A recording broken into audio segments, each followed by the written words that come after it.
Papakari na. Bayad po yung kuya. Bayad po yung tawid sa 20 po ang isang libo. Yan, so welcome to Tinipak River. Daraitan pa ba to?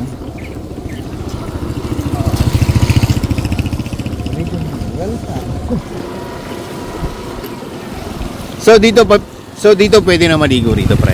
Oo, pwede na.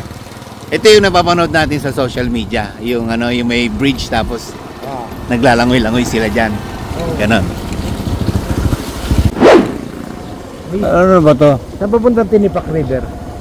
Diretso lang. Thank you. Puro ano na siya, no? Puro campsite. Dinivelop na lang, dinivelop tong lugar na to, no?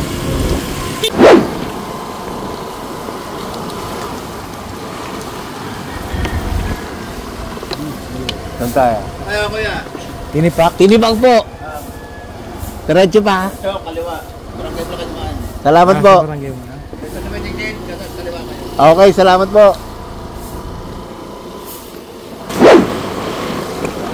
Parang sarap niya akitin to yung bundok na yan, oh. Ano naman, oh.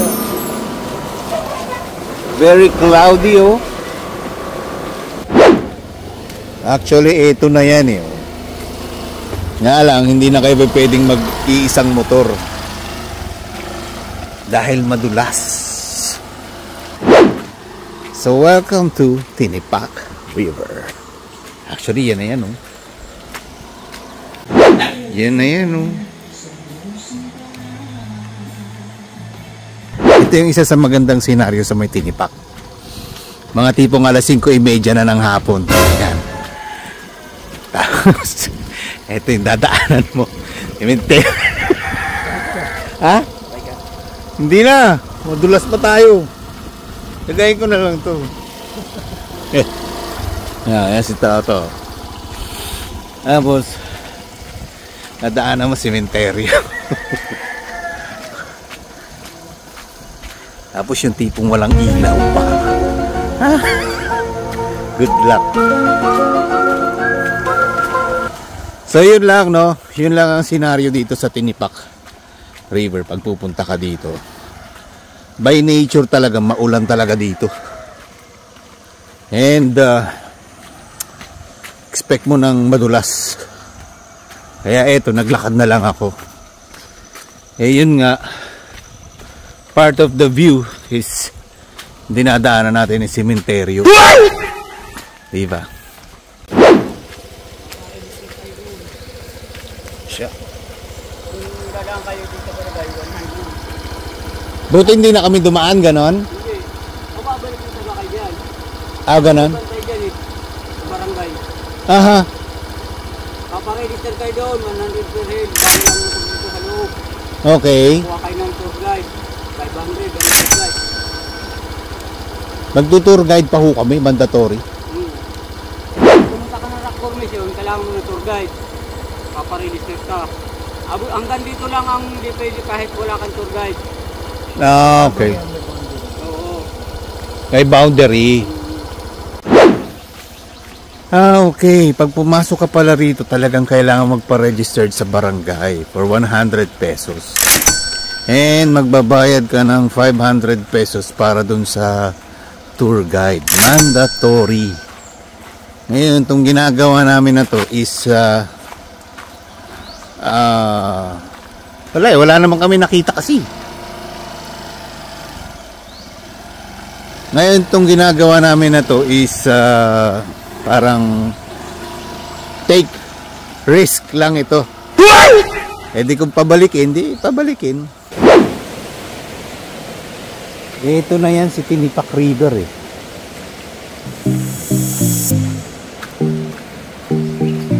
So dito magi-start yung pinakang journey nyo. We're going to Tinipak River. Oh my God, what a nature trip. Tingnan mo, umuulan pa. Pero ito na yan eh, si Tinipak River. Yan oh, saya-saya na naman ang kaibigan ko. Crystal clear.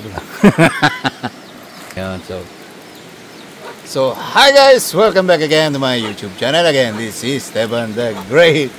Yan, for today's video, nandito kami ni Paring Toti sa Tinipak River. Wow! At nga lang, maulan. So, ano bang mga meron ditong atraksyon sa Tinipak River? Wala lang. It's just only tinipak. Tinipak na mga bato, parang tulad niya. Rock formation. Mga rock formation, mga ganyan. At iba't iba pang bato na kung saan babaybayin mo pa yan dun sa kaduluduluhan pa. Mahaba pa to eh. Ayan na. Buti na lang meron kaming binaon. Ha? Talagang tayong dalawa lang dito sa Tinipak River na to. Ang malupit pa, walang katao-tao. Empty lahat eh, oh. Oh, may bahay dito. Nakisilong nga muna kami, oh. Eh, pupunta kayo rito ng mga ganitong araw, Lunes, Martes, Miyerkules, Jueves. Ganito talaga mapupunta nyo rito. Oo. Maraming tao. Ayan na nga, oh, pumorma na kaming parang lokal, oh. Oh. Ha? Oh. Kasamahan ko kayo dito. Ito ang tunay na lokal. Itutour guide tayo nito. Dito sa amin, maganda ho dito. Ano dito. Malinis ang tubig. Dito ipapasyal namin ho kayo dito sa Tinipak River. Dito yung daan. Ito yung pinakambungad. Welcome to Tinipak Rock Formation. Tignan mo naman yung tatahakin naming lugar. Oh. Ito si Tinipak River. Tapos yung taas niya, no? Oo, di ba? So, tara!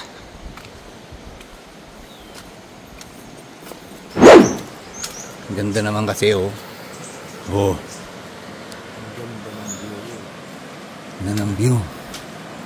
Di ba? Nga lang, as usual, pag nature, may paakyat, may pababa.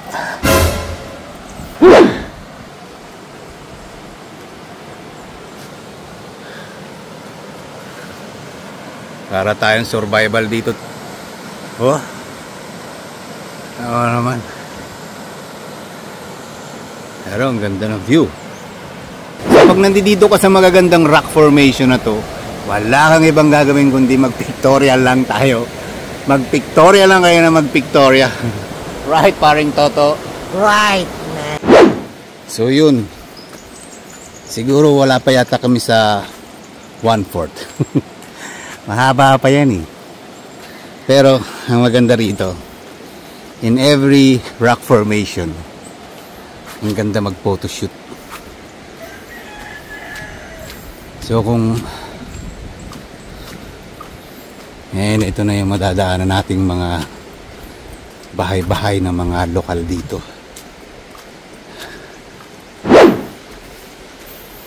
Diba? So ito yun.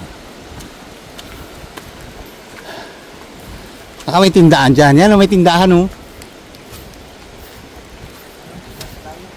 Ha? Baka may kape.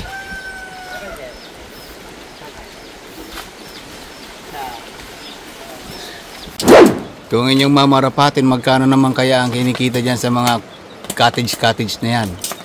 Magkano naman ang rentahan diyan? Ayan yun, sir. Ang rintahan diyan. Pag overnight, sir, ang singil ko dyan ay bali 1,250. 1,250. Pwede sila mag-overnight dyan. Opo. Pwede po mag-overnight. Pero lahat dapat rehistrado Ang... sa barangay. Opo. Dahil overnight eh. Kung po yan. Registrado po talaga yun. Naka-register po yun sa barangay. Ah, okay. Again, sabi ni Kuya, pag gusto nyo mag-overnight dyan, yung mga kubo-kubo na yan, it's 1,250. So, kukontakin nyo lang si Kuya. Ano po pangalan nyo, Kuya? Nakakuha po doon sa akin sa account po doon, Celso Laylo po nakakuha. Ano pa? Celso. Celso, yan si Kuya. Si Kuya Celso, hanapin nyo si Kuya Celso pag balak nyo magtinipak river at itong mga kubo-kubo na to facing dun sa pinakang river. Yan. Ayun, pag day tour Kuya, magkano naman nga uli yung ganyan? Mga kubo dyan? Pag dito rin, bali, 700. 700. Wala nang tawad yon. Meron po. Pwede Pero pa kung naman. natawad, kaya lang po, siyempre hindi na po bababa doon sa 600. I see. So, pwede pa naman palang tumawad. Sabi ni Kuya Celso, may pagkakataon daw na bumabaha daw dito. So, yung tubig na yan sa may Tinipak River na to, eh, inaabot daw mula doon sa tubig hanggang daw dito. So, Sabot po talaga yan. so lahat ng mga campsite daw dito, wala, dali lahat. Ay, Tapos saragasa pa yung kuya. talaga po. Wala po kayo makikita ang bato diyan. Na, Wala po kayo makikita ang bato diyan. Basta yan pong matataas ang bato yan, tabong po ng tubig yan. tabon ng tubig yan. Tabong po yan ng tubig yan. Yan, alright. So this time puntahan natin yung sinasabi ni Tatay Celso na mga cottages, no? Again, nasa pinakang first part pa lang tayo ng Tinipak River na to. Kasi malahaba pa to, hanggang doon pa yan. At nandoon yung pinaka main highlight. At mamaya sikapin din natin pumunta. Good thing, kinausap ko na lang si Tatay Celso. Kasi tour guide din pala si Tatay Celso rito. Medyo nakamura tayo. So ito yun. Ito yung cottages. Pwede kang mag-overnight. 1,250. Pag day, Pag day tour, 700 pesos. 700. Ang maganda, ito na yung river. Yan. Di ba? Parang ang sarap talaga maligo rito. Hindi naman ang ganda ng Ano? agos ng tubig, oh. Linaw ng tubig. Yan ang tinatawag na tawag ng kalikasan.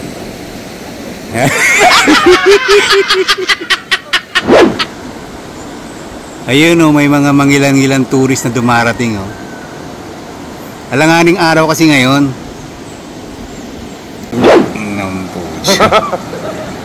Vlogger din eh oh. Tara, sasamahan tayo ngayon ni Tatay Celso. Official. Di ba? Official ang lakad. Walang sisita. Ang ibig mo sabihin, Tay Celso, inaabot talaga ito ng baha. Itong kinalalagyan natin na to. Taas nito ah. Di saan naman ang takbo nyo yan kung sakali, bumaha. Paakyat naman kayo. Kahit lang sir, may daan naman sir sa pagdating namin ng ibabaw, maginawa na doon. Okay. Ang tinakarga nila ng sir yung mga kabayo dito, ay ang sundag ng mga kupra, Aha. alamansi, So talagang dumadaan dito kabayo lang. kabayo lang po. Paano kung halimbawa may turista, may mga gamit? Pwede po sila yung magtila ng kabayo, Magkano naman ang rentahan ng kabayo dito? pinakamakon po dito, 1.5. 1.5. Bali ka na yon. Isang takbo lang sir. Isang taong 1.5. Ito yata yung napanood ko, yung mga wild goat na mga nag-i-stay sa patuhan, oh. Oh, di ba? Masarap yung kaldereta. Minarapat na nating magsama ng tour guide, no? And medyo mahaba-haba pa to eh. Ito na yung sinasabi kong second community rito. Na dati ito yung pinaka first community. Diba? May mga tindahan sa taas.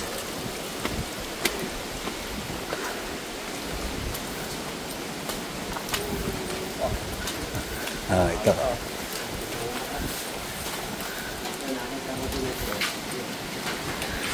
Vlog to, kaya nga kami may So yun ang sinasabi ni Sir na itong Tinipak River is nahahati sa dalawang barangay, tama? hindi sir. Ito ay talagang sakop ng box ng Quezon. Okay, so itong kinalalagyan namin ngayon is nandito kami sa may General Lakar. Ayan oh. So mali yung sinasabi ng mga ibang vlogger na pag sinabing Tinipak River ay Tanay Rizal, tama? Mali sir yan. Kausap natin si Kagawad. Ito po ay Kagawad Manalo. ay pagsangahan General Nakar, Quezon.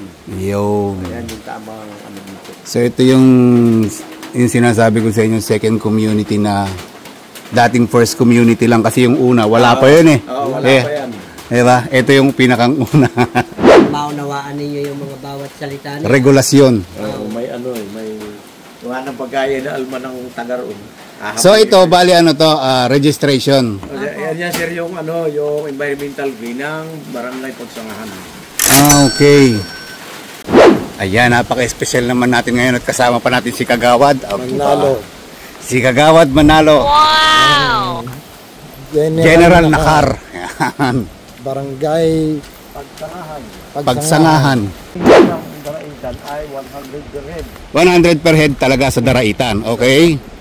Pero kung kayo ay direct dito, halimbawa katulad to, pupunta kayo dito, nakadirect kayo sa akin, pupuntak ninyo, automatic 30 lang babayaran ninyo. 30 pesos lang po. kahit hindi na kami umano. Plus yung tour guide. Umaga ba, ikaw na lang ang pupuntahan. Pwede kami mag-direct dito. Oh sir, pwede. Kaya ang ano, Eh paano ho yun? Parang na-bypass naman namin yung isang barangay. ako na po ang nakikipag-usap doon dahil pag yung bisita ko, halimbawa, katulad ninyo, pumunta kayo sa direct kayo sa akin, automatic hindi nila pinapansin yan. Pero pag wala tayong ugnayan, basta kayo papasok, hihitahin kayo talaga dyan. Yun yung kasunduan ng dalawang barangay. So pwede kaming rumekta sa inyo. Oo sir, pwede. Wala nang ng contact. Kaya nga lang, may kontak kayo sa akin para hindi kami pagdaraan. Ayun. Susunduin ko kayo, pasusunduin ko kayo tao doon. Ayun. Dapat pala may kontak kayo kay Kagawad. Oo, dahil may ibang barangay ito eh. Okay. Pag kayo nag-booking sa Daraitan, ay kanila yan. Hindi ako hindi makialam. Halimbawa, nag-booking na sa Daraitan kasama ng tour guide, hanggang dulo na yon. Oo sir, pag nagdulo na, kaya lang, natin kung mabayad kayo ng selfie. Pero pagdating sa ano nyo, magbabayad uli. Oo, dito. Mabayad kayo ng selfie dito. I see, okay. Kasi dapat tayo doon para hindi na kayo bayad dito. Ha? Ako lang, dapat kayo para hindi na kayo. At dito, ang pinabayaran dito, maliban dito sa akin, sa barangay, Aha. may 30 pesos dito sa camping ground. May bintang. Okay, may babayaran ulit dyan. Opo. I see. Pag tuloy siya, may babayaran kayo 10 pesos. Tapos naman, ay Magkano yun sa tulay? 10 pesos. 10 pesos per head. Okay. Ba, marami nga nang nabago. Napakarami na siya ng nabago. Lalo na kung napapunta kayo dito ng mga 360. Ang bayarin dito, 100. Ay, lockdown nun ah. Oo. May 100 sa barangay ng Daraitan. May 35 dun sa parang ng tricycle. Ganon? May 60 dito sa gitna. Nagtawid mo pala. Oo, doon sa bike yung naghatid sa inyo. Pagdating mo pala doon sa tinipak talaga, baon ka na sa utak. Yan sir noon, yan yung pinaglaban ko dito. Nasabi ko, hindi dapat gano'n. Pag direct sa amin, huwag na ninyong pakialaman. Aha. Kaya nung ako'y maupong magawat, ginagawa ko yung sistema. At yung bukal nyo, diba? Diba?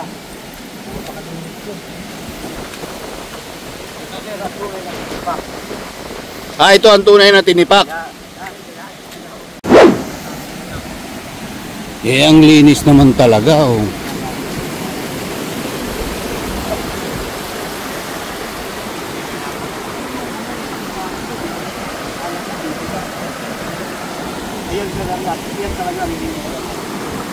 Ano to sir? Ano? Yan, tinipa, itong tubig na ito, yan ay diyan talaga nang gagaling. Ah, At yan ay kahit kami, hindi namin alam kung saan nagmumula ang tubig niyan. magpahanggang ngayon? Oo. Pero basta alam namin, diyan sa bundok nang gagaling yan. Okay. Pero yan ay hindi lumalabo, hindi siya bumabaha na katulad ng ibang bukal na pagka malakas ang ulan. Bumabaha, yan ay hindi. Kahit anong lakas ng bagyo, yan lang ang kulay niya. Hindi bumabago ang kulay. Hindi sir. Yan ay kahit tag-araw, mapapansin mo siya. Malalabo yan kung may lindol. Oo, ay. Oo. Pero pag Parang ano yung loob mo. Kaya yan ay sagradong lugar. Siguro may Sagradong lugar daw yan. Babago lang daw ang kulay niyan kung may lindol. Creepy.